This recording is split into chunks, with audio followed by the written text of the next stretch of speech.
Ça y est, nos politiciens commencent à assumer qu'ils veulent supprimer l'argent liquide.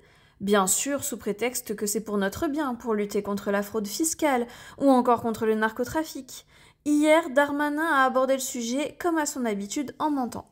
Grande partie encore de la fraude, de la délinquance du quotidien, même des réseaux criminels, sont une fraude d'argent liquide. Alors évidemment, les cryptos, ça prendra de plus en plus de place. Ça demande beaucoup de complexité. Mais l'argent liquide, c'est quand même le sujet principal. D'ailleurs, je dis à plusieurs reprises à ceux qui m'interrogent pour savoir comment on arrête la drogue dans nos quartiers, une mesure assez simple. La fin de l'argent liquide empêchera la constitution de points de deal. Il y a tellement de conneries là-dedans que je ne sais même pas par où commencer. D'abord, écartons tout de suite les cryptos, qui l'accusent de prendre de plus en plus de place dans les échanges liés au narcotrafic. On arrête tout de suite avec cette fausse idée selon laquelle la crypto-monnaie n'est pas traçable, car il n'y a rien de plus traçable que cela, et qu'elles sont réellement très peu utilisées dans ces trafics. La seule chose qui dérange nos politiciens avec la crypto, c'est qu'ils ne la contrôlent pas. C'est pour ça qu'ils ont d'ailleurs sorti l'euro numérique, qu'ils contrôleront à 100% pour le coup. Maintenant, concernant l'argent liquide, la vérité c'est que le grand banditisme utilise surtout les paradis fiscaux pour leurs transactions.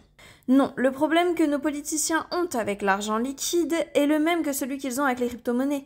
Ils ne le contrôlent pas totalement. Et notre gouvernement totalitaire a pour objectif de tout contrôler. Nous, citoyens, savons que c'est le projet depuis un moment. Le mois dernier, personnellement, j'ai voulu déposer de l'argent liquide à la banque. Je suis allée à ma banque habituelle qui ne prend plus de liquide car elle ne dispose plus de distributeur. Ils m'ont envoyé vers la banque concurrente d'en face qui le prend encore. Mais le distributeur était en maintenance. J'ai donc dû faire 20 minutes de voiture pour trouver une autre banque qui prenait le liquide. À l'ancienne, avec une enveloppe. Il est de plus en plus difficile d'obtenir ou de déposer du liquide.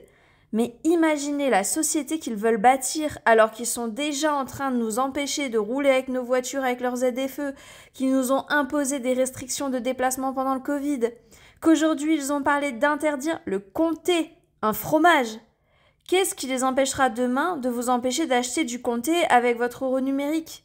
Rien. De nous empêcher de prendre la voiture, de nous empêcher de prendre de la viande, car ça pollue et que vous auriez déjà dépassé votre quota annuel, de vous empêcher de prendre l'avion, car vous avez déjà pris 4 fois dans votre vie. Ce n'est rien d'autre qu'une forme de crédit social qu'ils mettent en place, et ce, dans l'indifférence générale. Et c'est pas pour dans les 10 ans ou 15 ans à venir, non, mais l'euro numérique sera mis en place dès ce mois d'octobre 2025. C'est demain. Et vous, est-ce que vous avez envie de ce monde-là? Partagez cette vidéo pour dénoncer nos dictateurs en puissance et commentez Macron dehors et vive le Frexit et vive la France libre.